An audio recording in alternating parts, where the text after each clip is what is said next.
Assalamualaikum warahmatullahi wabarakatuh. Berjumpa lagi dengan Pak Hadi dalam pembelajaran IPA. Kali ini kita akan mempelajari tentang gaya. Gaya didefinisikan sebagai tarikan atau dorongan. Satuan gaya adalah Newton atau disingkat dengan N besar. Sekarang kita bahas resultan gaya. Gaya itu mempunyai arah sehingga dilambangkan dengan anak panah dan diberi lambang dengan huruf F, force. Untuk gaya yang arahnya ke kanan diberi lambang positif. Sedangkan untuk arah gaya yang ke kiri diberi lambang negatif. Resultan gaya atau jumlah gaya dirumuskan sebagai sigma F sama dengan F1 ditambah F2. F1 ditambah F2. Untuk gaya yang searah, contohnya misalkan F1 5 Newton. F1 5 Newton. F2 misalkan 10 Newton. Maka resultan gayanya atau sigma F ini dibacanya sigma. F jumlah gaya. Sigma itu jumlah, F itu gaya. Jumlah gayanya adalah F1 ditambah F2. Jika F1-nya 5 Newton, F2-nya 10 Newton, maka jumlah gayanya adalah 5 Newton ditambah 10 Newton. Jumlah gayanya adalah 15 Newton. Kemudian untuk gaya yang berlawanan arah seperti ini, F1 ke kiri, F2 ke kanan. Seperti kesepakatan bahwa jika arah gaya ke kiri maka diberi lambang negatif. Sedangkan ke kanan diberi lambang positif. Contohnya misalkan F1 5 Newton. Karena arahnya ke kiri maka diberi lambang negatif. F1 sama dengan negatif 5. Jadi negatif ini bukan nilai, tapi arah ke kiri.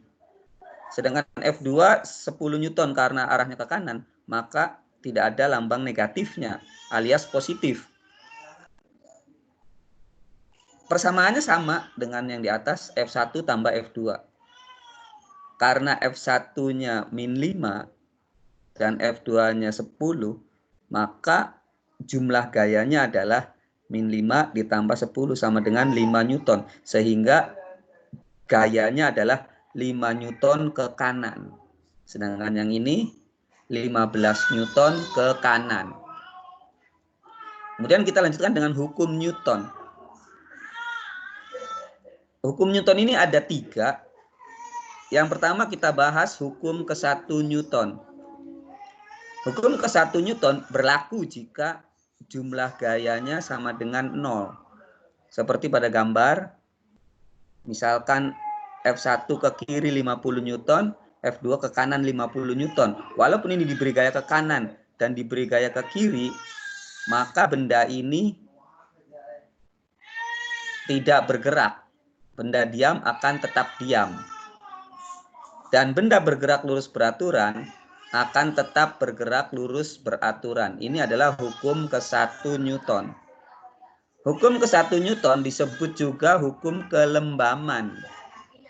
Hukum kelembaman. Setiap benda memiliki sifat inersia. Sifat inersia adalah ingin mempertahankan posisinya, ingin mempertahankan kedudukannya. Lembam ini malas, jadi benda itu mempunyai sifat malas. Artinya kalau dia dalam keadaan diam, dia akan tetap diam. Kalau dia dalam keadaan bergerak, akan tetap bergerak. Contohnya seperti gambar ini. Misalkan mobil mula-mula diam dan orang berada di atasnya juga diam. Tiba-tiba mobil berjalan maju. Karena dia si orang ini mempunyai sifat lembam atau inersia, jika mobil ini melaju ke depan, ke kanan, maka dia akan menarik kaki. Kaki seorang ini akan ikut bergerak ke kanan.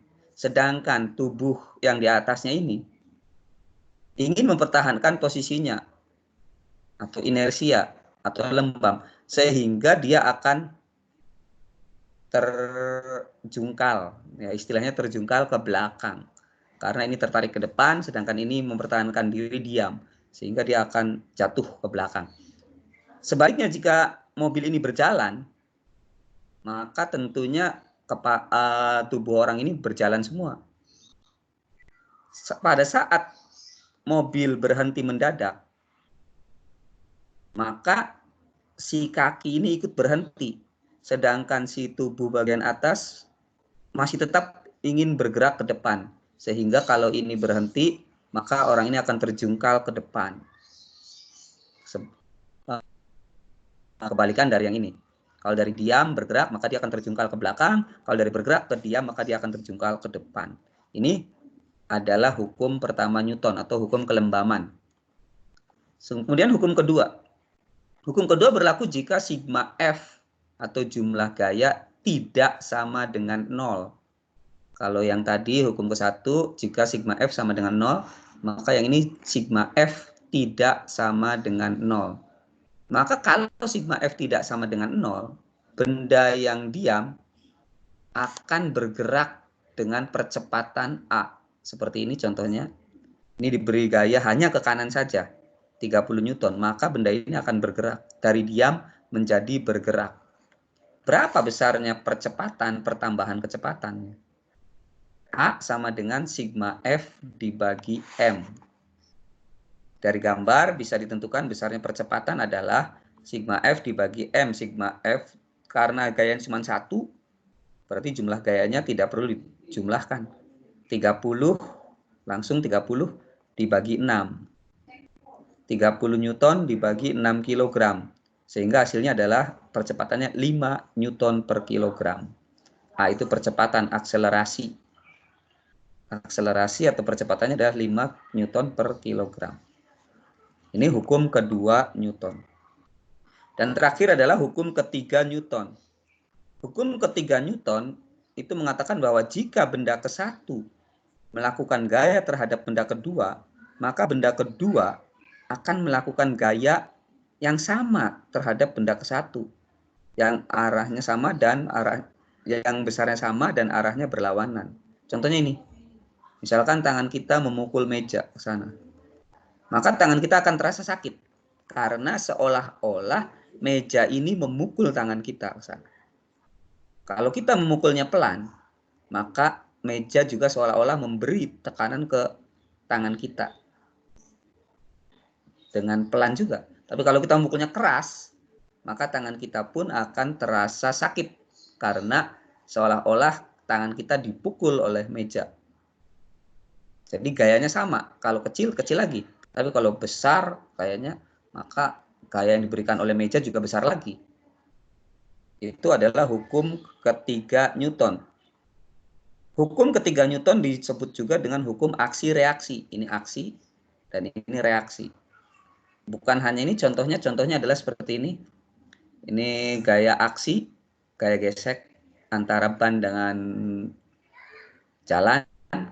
Maka ini akan bereaksi, mendapatkan gaya ke sana, dari dorong. Kalau kita memberi dorongan kepada lemari, maka lemari juga akan memberikan reaksi dorongan ke sana. Dan ini, misalkan ini memberi dorongan ke bawah, maka seolah-olah ini juga akan memberi dorongan ke atas. Ini aksi, reaksi. Ini hukum ketiga Newton.